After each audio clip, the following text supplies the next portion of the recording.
les actions et on va se dire, en réalité, entre les axes stratégiques et les actions, on met quelque part là, on a des objectifs. OK? On a les objectifs. Les objectifs sont définis à la base. On va dire, par exemple, si on a un axe stratégique, ici, pardon, au niveau marketing, de faire, ou niveau vente, de faire 10 millions, ou bien de faire 80% des ventes, les actions qu'on va identifier doivent logiquement permettre d'atteindre l'objectif. C'est pourquoi les objectifs et les actions vont ensemble. Alors, si on se rend compte qu'on n'a pas atteint l'objectif, c'est qu'on a un problème au niveau des actions. Donc, il faut changer les actions. Ça va nous demander de faire quoi? De revenir peut-être ici encore, de faire force, faiblesse, opportunité, menace. Si on n'arrive pas à atteindre l'objectif, ça veut dire qu'on a peut-être des opportunités qu'on ne réussit pas à atteindre. Donc, il faut aller chercher de nouvelles opportunités. Soit on a trop de menaces, on ne sait pas comment s'en protéger, donc on trouve la stratégie pour se protéger des menaces. Donc, en gros, si l'objectif n'est pas atteint, on revoit le plan d'action. C'est tout. Voilà pourquoi on est ici et on dit qu'il faut faire un suivi et il faut corriger. Donc, du coup, le suivi te permet de revenir ici de façon opérationnelle. Est-ce que c'est bon derrière? Pardon? T'en as besoin? Ça veut dire quoi? J'ai besoin de vous en entreprise. Voilà. Oui. Au niveau du tableau de bord, là, Ouais. est-ce que ce sont tous les éléments qu'on doit contrôler qui doivent figurer? Est-ce qu'on choisit seulement les éléments les plus importants qu'on doit contrôler, doivent pouvoir être affichés? Logiquement, les trois doivent l'ensemble. Si c'est important, c'est que tu dois contrôler. Si tu dois contrôler, c'est que c'est dans ton tableau de bord. Si c'est dans ton tableau de bord, c'est que c'est important. Les trois se sont alignés normalement. Si ce n'est pas important, tu ne mets pas dans ton tableau de bord parce que tu ne vas pas suivre 10 000 indicateurs en même temps. Tu ne vas pas t'en sortir. Tu as vu qu'ici, ça c'est là, sur les points clés. Ici, on a 7, par exemple. Donc, tu vois les points 7, tu travailles dessus. Tu sais qu'en réalité, les 7 veulent dire beaucoup de choses derrière. Donc, tu vas sur les éléments clés. Le tableau de bord, c'est en fonction de la planification, les tableaux. C'est en fonction de quoi? La planification du tableau. Oui. La planification du tableau, force, faiblesse, opportunité, menace. Ensuite, tu fais les actions. Alors, tu fais d'abord les objectifs. Et une fois que tu as des objectifs, tu fais maintenant ton tableau avec des actions. Parce que les actions doivent venir.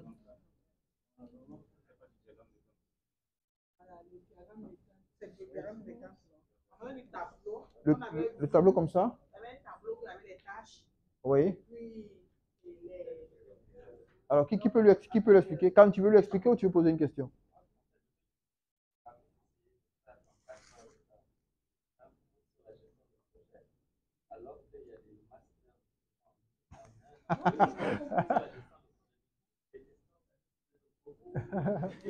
Ah ouais, exactement.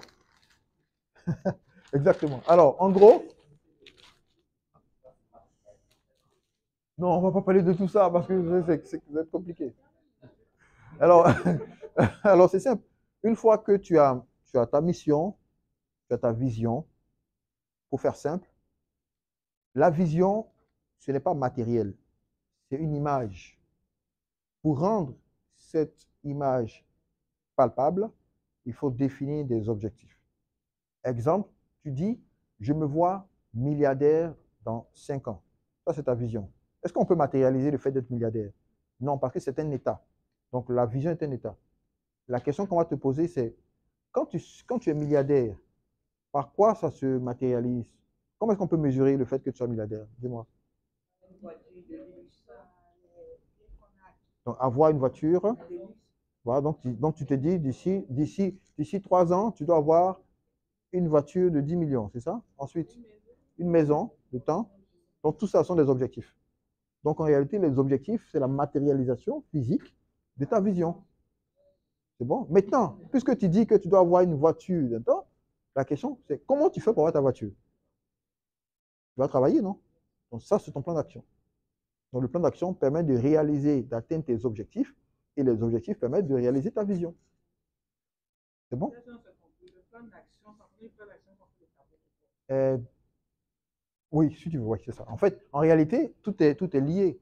C'est en fonction du tableau de bord, c'est en fonction des actions, tu fais ton tableau de bord. En gros, action de bord, pardon, tableau de bord, action, objectif, tout part ensemble.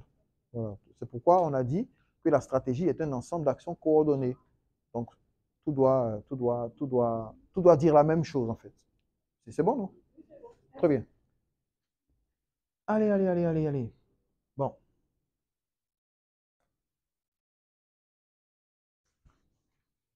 Qu'est-ce qu'on retient sur l'aspect, non, pas l'aspect management, l'aspect fonction du management? Il y a combien de fonctions? 4 fonctions.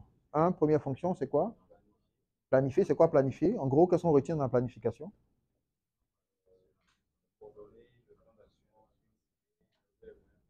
C'est ça, voilà. Donc, on planifie, on donne des dates, on trouve des ressources. Donc, ça, c'est planifier. Deuxième fonction, c'est quoi? Organiser. Organiser, c'est quoi? C'est confier des tâches, c'est trouver les personnes ressources, trouver également les ressources matérielles, les ressources financières pour y arriver, mettre la pression aux autres pour y arriver. C'est l'organisation. Ensuite, la direction. Diriger, c'est transmettre les consignes, accompagner, donner des instructions, faire en sorte que tout fonctionne. Derrière, vous êtes déconnecté. Ensuite, le C, c'est contrôler. Contrôler, c'est quoi? Évaluer, vérifier, tester, observer. Si ça ne marche pas, qu'est-ce qu'on fait? On revient encore sur le plan d'action pour corriger, pour être sûr d'atteindre les objectifs. C'est bon? Voilà les 4 fonctions du management. Alors, pour être un bon manager, qu'est-ce qu'il faut avoir comme compétence selon vous?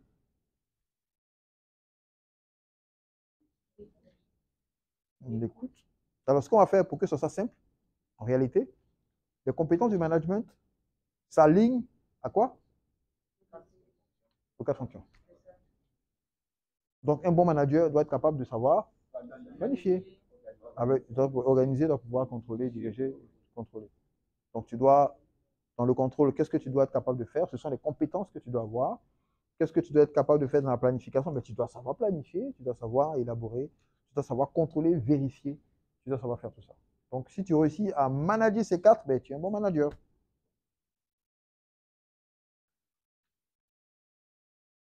Tu es un bon manager. Ah bon, hein? Qu'est-ce que tu veux dire que tu es un bon manager? Est-ce que tu atteins tes objectifs? Parce qu'on a dit que le management, c'est dans le but d'atteindre les objectifs. Donc, tu peux faire tout ça, mais si tu n'atteins pas tes objectifs, est-ce qu'on peut dire que tu es bon manager? Moi, il reste ici et j'ai des choses du village. Quand on parle de vision, non, ne riez pas. Ouais. Quand on parle de vision, la dernière fois qu'on a fait le Sibinobi et c'est pas quoi, moi j'ai mes 2025, je me suis dit, il doit être un grand éleveur. Mhm. Et depuis longtemps, je m'amusais à payer 2 têtes, 3 têtes. Mais en 2024, je me suis dit, cette année, je vais m'investir Mhm. dans l'agriculture, c'est-à-dire les cultures maraîchères et puis l'élevage. Donc, quand je me suis rendu compte que j'avais 15 têtes, je me suis dit, je vais aller à 30 avant la fin de 2024. Et puis en 2025, je vais voir comment je vais gérer. Donc, aujourd'hui, je suis à 30 têtes. Je suis à 30 têtes et j'ai payé, j'ai payé des terrains même pour planter les herbes que les bêtes vont manger. J'ai mis un système en place pour m'envoyer le pot de manioc aux bêtes. Il y a un bouvier que je le paye par mois. Et on avait un pâturage commun. J'ai payé un terrain, j'ai fait pâturage à moi-même. Bon, les plus. Mhm. Non, mais Donc, je te crois. Hein. non, je sais. Donc, je suis là. Vous voyez ici, c'est pâturage qu'ils sont en train de faire. Mhm. Maintenant, vous allez voir les bêtes. Vous voyez les bêtes.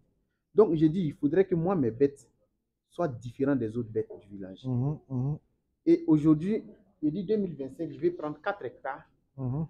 Et je divise en 4. Une partie, je plante on dit Sonko. Ça, j'ai vu au Cameroun. Mhm. J'ai fait sur 1 hectare. 1 hectare, j'ai fait vivrier, peu importe. Mhm. Un endroit, 1 hectare, ça, les bêtes seront là. Et ils finissent, ils vont aller manger. Et puis un autre hectare, les produits vont s'installer là-bas. Donc actuellement, je suis sur la phase du village. Mais en 2025, je dois m'arranger pour prendre un 4 hectares. Mhm. Et en même temps, pour le vivrier, j'ai vu un terrain, bon, j'ai vu des terrains qui sont à proximité du village et que je pense que je peux tirer au-dessous d'ici pour aller jusqu'à là-bas. Mhm. Soit j'ai fait un forage, soit j'ai envoyé l'eau au-dessous d'ici. Mhm. Mais j'ai préféré prendre les terrains qui sont à proximité du village parce que à n'importe quelle heure, les travailleurs peuvent aller arroser dans la soirée. Mhm. Parce que je vais faire les cultures contre saison. Mhm. Parce que si vous voulez faire quelque chose, il faut faire une innovation, comme vous avez dit la dernière fois. Mhm. Et donc, j'avais 17 terrains qu'ils sont en train de me vendre, un terrain à 1 million.